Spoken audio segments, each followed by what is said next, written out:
Perkenalkan, nama saya adalah Lutfi. Untuk saat ini saya bertugas sebagai Kepala Bidang Kekoperasian pada instansi Dinas Tenaga Kerja, Koperasi dan UMKM Kota Jambi. Untuk saat ini kami akan menjelaskan tentang tugas individu mulai internal, yaitu penyusunan penganggaran sebagai bagian dari manajemen risiko di lingkungan bidang kekoperasian Dinas Tenaga Kerja, Koperasi dan UMKM Kota Jambi.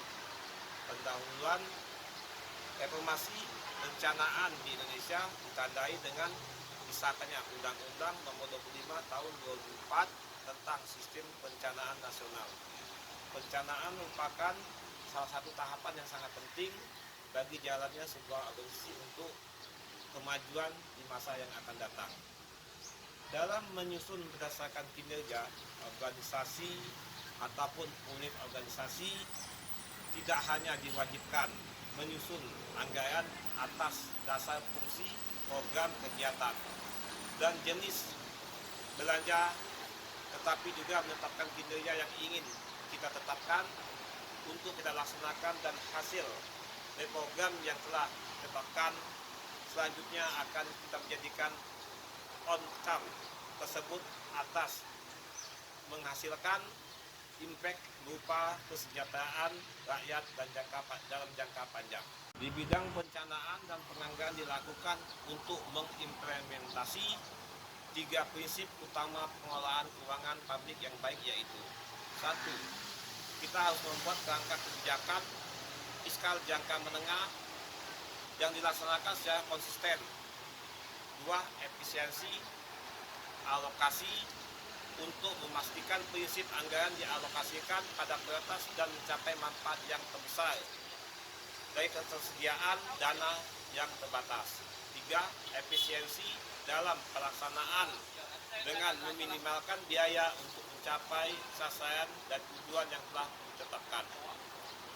Perencanaan penganggaran yang baik dan erat kaitannya dengan manajemen risiko dan praktek-praktek good government juga merupakan salah satu upaya yang efektif untuk kemajuan organisasi atau perusahaan untuk menuju kemajuan yang akan datang. Pembahasan dalam rangka mencapai tujuan di bidang perkoperasian pada instansi Dinas Tenaga Kerja, Koperasi dan UMKM Kota Jambi. Dalam rangka mencapai tujuan, kami sebagai Kepala Bidang Perkoperasian menetapkan pagu indikatif bidang perkoperasian, renja bidang perkoperasian dan rancangan awal EKP, penyusunan pagu anggaran, penyesuaian alokasi anggaran. Kepala Bidang Perkoperasian harus memperhatikan DIPA dan alokasi anggaran yang tersedia satuan kerja dan ataupun bagian menjadi tanggung jawab kepala bidang. Juga harus memastikan output dan kinerja yang termuat dalam DIPA apakah sesuai dengan kinerja yang harus kita kerjakan ataupun yang kita hasilkan untuk kedepannya.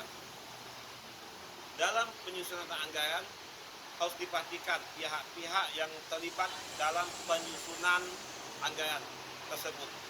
Pihak-pihak yang terlibat dalam penyusunan anggaran adalah prinsipal atasan dan agen bawahan. Dengan komunikasi baik penyusunan anggaran, maka bawahan bisa mengetahui kendala-kendala yang akan kita kerjakan ataupun resiko yang tidak mungkin bisa kita akan terjadi pada saat sistem penganggaran tersebut. Langkah-langkah yang kami tetapkan selaku Kepala Bidang Perkoperasian adalah 1. Mengidentifikasi permasalahan-permasalahan yang ada baik di lingkungan internal bidang perkoperasian ataupun bidang eksternal, yaitu koperasi-koperasi yang ada dalam binaan bidang perkoperasian Kota Jambi. Menghitung kebutuhan yang diperlukan baik untuk operasional sampai dengan kebutuhan pembinaan kepada koperasi yang kita bina. 3. Menyusun rencana pagu anggaran dengan menyesuaikan terhadap kebutuhan yang akan kita laksanakan. Menghimpun pendapat bawahan menghimpun pendapat bawahan dan menentukan program yang akan kita buat ataupun yang akan kita realisasikan ke depan. Terakhir yang kami tutup dari jurnal Lining pada siang ini adalah tata kelola pemerintahan yang baik, ada tata cara kekuasaan yang digunakan dalam mengelola berbagai sumber daya sosial, ekonomi, pengembangan masyarakat. Penyusunan penganggaran merupakan salah satu faktor tata kelola pemerintahan.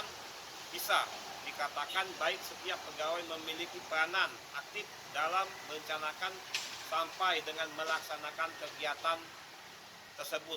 Tingkat keberhasilan berdasarkan hasil kinerja kita bersama. Mungkin sekian dari kami. Wabillahi taufiq wal hidayah. Wassalamualaikum warahmatullahi wabarakatuh.